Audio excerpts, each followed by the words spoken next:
Assalamualaikum warahmatullahi wabarakatuh. Halo Sobat Sehat Ciracas, salam sehat untuk kita semuanya. Bersama saya dengan Hana, kembali dalam acara Healthy Pod. Tempat untuk berbincang santai seputar masalah kesehatan di wilayah Ciracas ataupun informasi terkini lainnya seputar dunia kesehatan. Pada episode kali ini kita akan berbincang santai mengenai penyakit Mpox. Nah, penyakit yang sedang hangat dibicarakan di mana-mana pada saat ini. Yang mana pada tanggal 14 Agustus 2024 lalu, penyakit ini ditetapkan sebagai Public Health Emergency of International Concern atau penyakit keadaan darurat kesehatan masyarakat yang menjadi perhatian internasional. Telah hadir di studio bersama saya pada hari ini narasumber kita yang luar biasa yaitu Dokter Nana.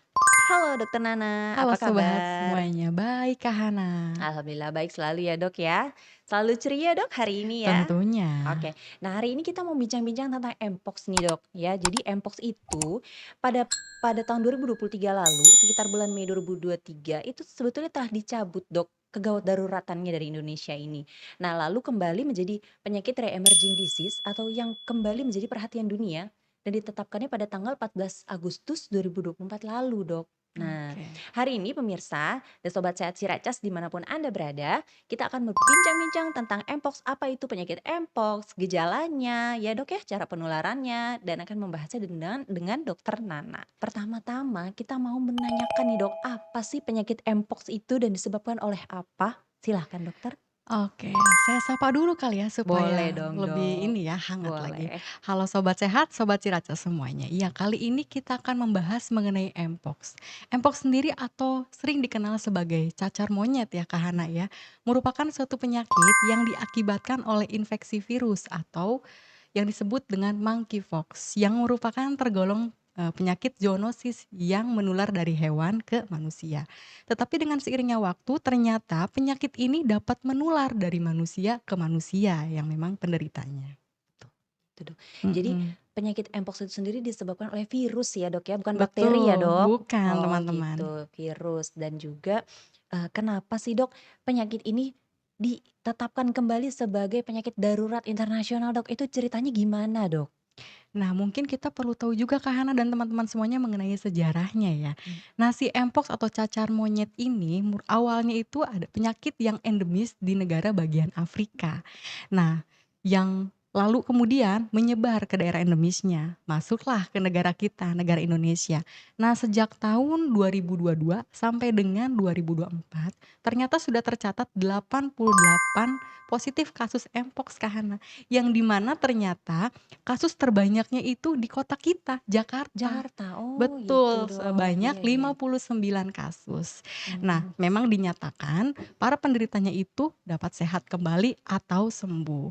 Tapi hal ini tidak menutup kemungkinan ya untuk kita jadi tidak waspada atau kurang waspada. Malah Betul dok. justru kita harus tetap waspada untuk, meningkatkan upaya pencegahan supaya tidak terjadi pandemi ulang, Oh begitu gitu. dok. Jadi sebetulnya penyakit ini sudah endemis ya dok Iya, di beberapa negara ya asalnya betul. ya dok. Lalu penyakit ini menular ke beberapa negara, menyebar termasuk salah satunya Indonesia gitu Iya, ya dok ya, betul betul ya dok. sekali Kak Hana. Nah gambaran, gejalanya seperti apa dok? Penyakit Mpox ini bahayanya seperti apa? Gejalanya seperti apa? Bagaimana dok? Nah, baik seperti yang sudah dibahas ya Kak Hana Mhm. ya, karena Mpox itu merupakan suatu penyakit yang disebabkan oleh virus, bukan bakteri. Nah, Mmm, kalau ngomong-ngomong soal virus nih, biasanya terkait dengan sistem kekebalan tubuh atau imunitas. oke. Nah, gejala apa sih yang bisa muncul? Umumnya nih Kak Hana, biasanya demam, pastinya Mhm. ya meriang-meriang kayak gitu, Mhm. dan disertai dengan badan terasa pegel, linu-linu, dan biasanya kalau kena udara dingin tuh kerasa kayak gemeter ya kita Iya badannya. iya. Nah, biasanya diciriin lagi dengan adanya ruam kulit atau lesi kulit yang Mhm. melenting-melenting berisi cairan atau bisa juga berisi nanah, Oh gitu gitu Kak ya. Hana. Itu bisa menyebabkan kematian nggak ya dok? Nah iya, tadi kan sudah dibahas ya teman-teman semua dan Kak Hanat. Mhm. Ini kan terkait infeksi virus itu berkaitan dengan sistem kekebalan tubuh. Nah, berat atau tidaknya gejala yang diderita oleh si penderita tersebut dipengaruhi oleh sistem kekebalan. Apabila memang si penderitanya itu sedang menderita penyakit lain atau adanya penyakit pada gangguan imun, itu dapat menyebabkan gejala yang berat atau bisa juga menyebabkan kematian serta ada komplikasinya Kak Hana.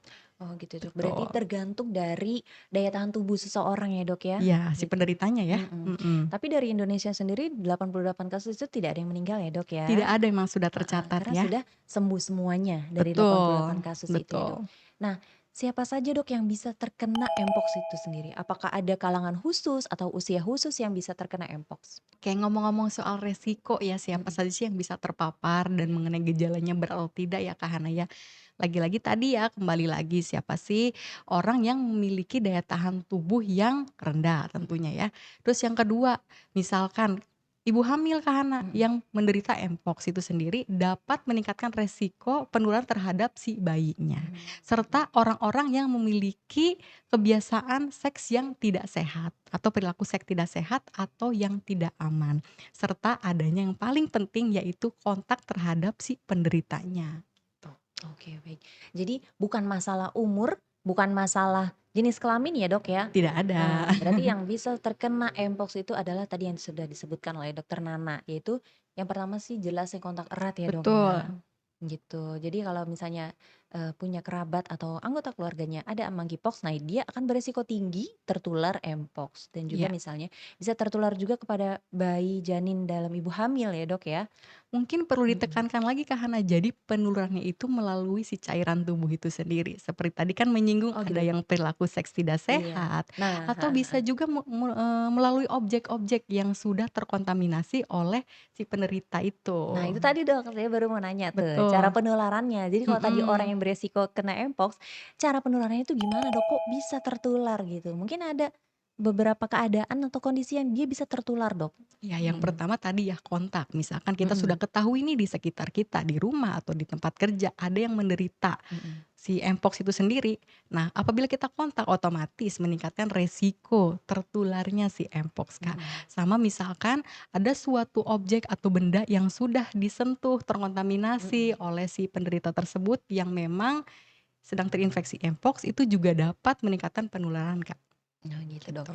Mungkin tadi dari luka itu ya Dok ya, karena kan tadi Mhm, penderita Mpox itu kan ada lesi-lesi yang atau luka pada permukaan kulit yang betul, jika bersentuhan dengan orang lain bisa menularkan dengan dari cairan itu sendiri ya Dok ya. betul. Lalu juga ada kontak hubungan seksual ya Dok dengan Yang tidak penderita sehat, yang tidak sehat dan tidak aman betul, juga dapat menularkan dari iya, orang ke orang betul, gitu. Nah, ngomong-ngomong tentang ciri-ciri lesi tadi ya Dok yang berisi nanah itu kayaknya seperti cacar air ya Dok, betul ya Dok?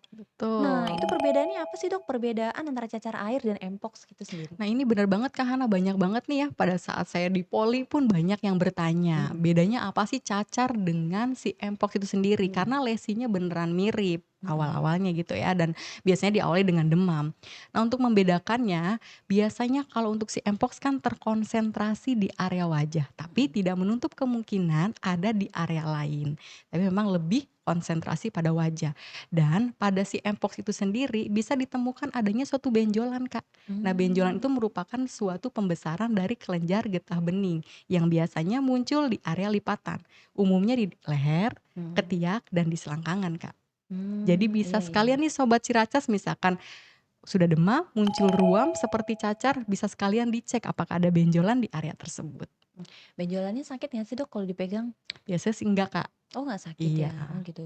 Jadi mungkin, dia tidak terasa sakit tapi bisa dilihat dengan diraba atau betul. melihat ke cermin untuk penderitanya ya Dok, untuk Iya, memeriksa lipatan-lipatan itu ya Dok? betul. Biasanya kan kalau memang sudah besar dia bisa terlihat, tapi Mhm. sebaiknya memang dilakukan pemeriksaan awal ya. Oh, Heeh, dilakukan dengan perabaan. Dan oleh biasanya dia akan menghilang dengan sendirinya jika kondisi si Mpox-nya itu sendiri berangsur sembuh, oke. gitu. Nah, untuk kita sebagai upaya kita tidak tertular, Dok. Nah, ini cara-cara mencegah penularan itu terjadi kepada diri kita, kepada orang-orang yang kita sayangi di sekitar kita bagaimana, Dok? Nah, oke, menyinggung sedikit Mhm. lagi tadi ya, Kak, ya, 88 kasus sudah Mhm. sembuh semua. Jadi menyebabkan ini, kewaspadaan kita menurun, nggak boleh begitu ya, Kak, ya. Mhm. Tetap kita harus waspada sebagai upaya pencegahan. Nah, bagaimana sih cara pencegahannya? Yang pertama proteksi diri kita sendiri dengan 3M, Kak. yang Mhm. sering digembor-gemborkan pada saat Covid. Covid. Oh, iya Iya, iya, masih inget inget tuh, dong masih ya? inget, Oke. prokes ya, Dok? Ya Heeh. betul, yang pertama itu adalah mencuci tangan. Jadi Mhm, proteksi diri ya, jadi jaga kebersihan diri mhm, dengan mencuci tangan 6 langkah ya dengan air mengalir. Dan kemudian juga memakai masker juga harus tetap diterapkan mmm, khususnya di area luar rumah, umum. ya di area umum tuh yang banyak memang kita paparan terhadap orang ya, orang Mhm. lain. Dan kemudian menjaga jarak apabila kita ketahui di sekitar kita, entah rumah, lingkungan rumah, atau di tempat kerja ada yang sakit, yang terlihat adanya muncul ruam gitu, Kak. Tapi bukan berarti kita harus menghindar dan menstigma orang Mhm. tersebut, Kak, gitu.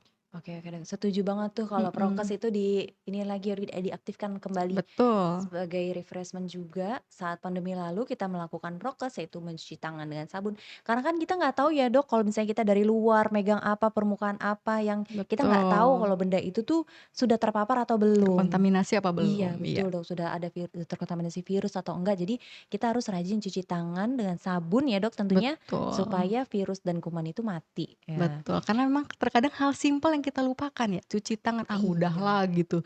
Padahal segala mhm. bentuk awalnya penyakit berat tuh dari hal yang kecil, Kak, yang sering kita lupakan. Iya betul banget, Dok, karena kan setelah megang sesuatu kita nggak sadar kalau kita makan atau kita mengusap wajah atau Dan semua memegang, masuk ke dalam iya, tubuh ya, dan betul. masuknya itu dari tangan pertama ya, Dok, ya. Oke, nah dan juga memakai masker di kerumunan umum atau kalau kita lagi ngerasa nggak sehat juga ya, Dok, ya, Betul, daya tahan tubuh kita lagi rendah, pakai masker tetap. Jadi karena pakai masker itu sekarang jadi lifestyle ya, Dok, ya. Semenjak betul. pandemi itu Bisa masker dibuat itu fashion menjadi juga, jangan betul salah. banget. Iya iya iya, betul, Dok. Betul. Nah, eee apa ada vaksin khususnya, Dok, Ya untuk ada, Mpox? Kak, mengenai vaksin tadi kita belum nyinggung ya. Mhm, Jadi ternyata, siapa sih yang terpapar tadi sudah ditanyakan mhm ya, memang mhm, salah satunya tadi Kak, yang tidak mempunyai kekebalan, salah satunya orang yang tidak imunisasi sebelumnya. Jadi mhm. meningkatkan resiko terpapar si Mpox itu sendiri. Nah untuk imunisnya memang ada untuk si Mpox. Oke, jadi itu adalah beberapa upaya kita untuk mencegah terjadinya penularan ya, Dok, ya. Nah, kalau misalnya di area kita atau di sekitar kita ada yang terpapar, gejala Mpox yang telah Dokter sebutkan tadi, kita harus ngapain, Dok? Nah ini ya Mhm, sebenarnya mirip-mirip seperti Covid ya. mhm, Nah pentingnya ini, teman-teman juga kan melihat podcast ini, semoga menjadikan manfaat, meningkatkan wawasan buat sobat sehat semuanya. Jadi ketika misalkan diketahui nih di lingkungan kita, khususnya lingkungan luar mhm, ya, lingkungan kerja misalkan ada yang terkena atau terlihat seperti terkena Mpox, jangan dijauhi, justru kita harus proteksi diri, tetap memberikan support terhadap penderitanya. mhm, betul Karena betul. support tuh merupakan suatu bantuan suntikan mood booster, Kak. Jadi kan Mhm, mood booster itu kan, merupakan suatu bibit-bibit imun kita meningkatkan ya, imunitas ya, Dok, betul. heeh, Nah juga mungkin kalau misalkan, lebih bagusnya lagi perlu diarahkan untuk berobat ke fasilitas kesehatan terdekat gitu, atau oh. mungkin juga bagus untuk dilaporkan ke puskesmas yang terdekat supaya dapat support dan pengobatan yang sesuai untuk si penderitanya. Setuju banget, Dok. Jadi Mhm, untuk sobat sehat Ciracas ataupun dimanapun Anda berada, kalau misalnya ada orang dengan gejala Mpox seperti tadi ya, Dok, ya, pembesaran kelenjar getah bening, terus ada ciri-ciri seperti cacar air, lalu disertai demam, itu diarahkan ke fasilitas pelayanan kesehatan terdekat. Kalau warga Ciracas datangnya kemana, Dok? puskesmas Puskesmas Ciracas Ciracas pastinya. pastinya ya, dan mendapatkan penanganan yang tepat dari Betul dokter ya, Dok, ya. betul. Bisa sembuh kan, Dok, penyakit ini? Bisa, tapi jangan sampai hilang Mhm. kewaspadaan, Kak. Iya, oke. Betul, Karena tadi kasus di awal yang tadi dokter sebutkan 88 kasus itu sembuh semua ya, Dok, ya? sembuh semua, Sembuh dan bisa beraktivitas kembali, kembali, mhm. oke. Mungkin, agak lamanya tadi, masa ininya kali ya, Dok, ya, masa inkubasi Iya, penularan itu ya, Dok? kadang suka ada yang nanya ke Hana ya, misalkan pada saat Mhm, pengobatan ke poli gitu, "Kok sudah, demam 3 hari berturut-turut, kok nggak sembuh-sembuh?" Nah, memang di sini mhm, ada masa inkubasinya yang perlu diperhatikan ya. Jadi di situ ada masa 14 hari, oke. masa inkubasi. Di situ memang proses yang pasti terjadi apabila kita terinfeksi Mpox. Oke, isolasi mandiri juga diperlukan saat, terkena penyakit Mpox ini sendiri karena dia self limiting disease ya, Dok, ya. Betul Penyakit yang bisa menyembuhkan diri sendiri karena virus, jadi tetap ada masa inkubasi, masa penularan dan itu yang harus dicegah, yaitu dengan cara isolasi mandiri 14 hari seperti pada zaman Covid dahulu ya, Dok, ya. Nah, betul 14 hari itu teman-teman, kenapa 14 hari? Karena itu adalah masa atau fase penularan yang beresiko tinggi menularkan ke orang lain dari mulai, lesinya baru muncul sampai nanti lesinya kering dan benar-benar lukanya sudah kering sempurna baru bisa beraktivitas kembali, seperti itu ya, Dok, ya? betul, Kak Hana. Oke, Dok. Nah, Dok, ada pesan-pesan nggak, Dok, untuk warga Ciracas pada khususnya atau untuk penonton di manapun Sobat Sehat Ciracas, dimanapun Sobat Sehat berada nih, ada pesan-pesan khusus nggak, Dok, dari Dokter Nana? Mungkin kalau khususnya kan tadi sudah panjang lebar kita Mhm, bicarakan ya, kayak mungkin dengan podcast ini meningkatkan wawasan pengetahuan untuk sobat betul. Ciracas semua. Jadi apabila memang kita mengetahui ada di sekitar kita yang menderita Mpox, jangan dijauhi atau jangan diberikan stigma negatif. Justru kita harus support dan kalau perlu kita laporkan ke puskesmas supaya segera diberikan tata laksana yang sesuai. Itu juga merupakan langkah upaya promotif dan preventif ya Kak Hana, atau Betul, Dok, betul betul. pencegahannya gitu, supaya tidak menyebar lebih luas lagi. Betul, oke. Wah, seru banget nih, Dok, ngobrol-ngobrol kita hari ini ya, Dok. Iya. Dokter, apa ada yang mau disampaikan lagi nggak tentang Mpox? Apa udah semuanya, Dok, kira-kira nih, Dok? Saya kayaknya tunggu pertanyaan ya, karena kan informasi kan akan saya berikan, tapi mungkin ada yang belum dipahami untuk sobat-sobat semuanya. Boleh ditanyakan dan nanti kita bantu jawab.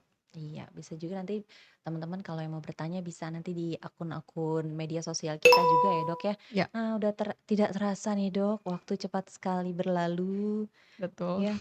Terima kasih banyak Dokter Nana atas informasinya mengenai Mpox yang sedikit banyak telah memberikan informasi kepada kita semuanya, sobat sehat dimanapun Anda berada, tentang Mpox ya, penyakit yang sedang hangat-hangat dibicarakan nih, Dok, ya. Mudah-mudahan sih tidak terulang kembali pandemi itu ya, Dok, ya. Karena Betul. kita sudah menjalani, mengalami, dan melewati pandemi pada saat COVID-19 lalu dan mudah-mudahan Mpox ini bisa terkendali, aman terkendali ya, Dok, ya, pencegahan penularannya ya, Dok. Nah, terima kasih juga kepada seluruh penonton kece podcast pada episode kali ini. Semoga informasi yang didapatkan hari ini dapat bermanfaat bagi kita semuanya. Jangan lupa untuk terus ikutin update informasi kesehatan di setiap minggunya pada hari Selasa bersama Healthy Pods dengan memfollow akun Instagram @puskesmasciracas dan juga akun YouTube Puskesmas Ciracas. Jangan lupa untuk diapain, Dok? Like, Like. comment, and subscribe. Oke, kalau begitu saya Hana. Saya Dokter Nana. Sampai jumpa di episode selanjutnya. Salam sehat, Ciracas. Bisa.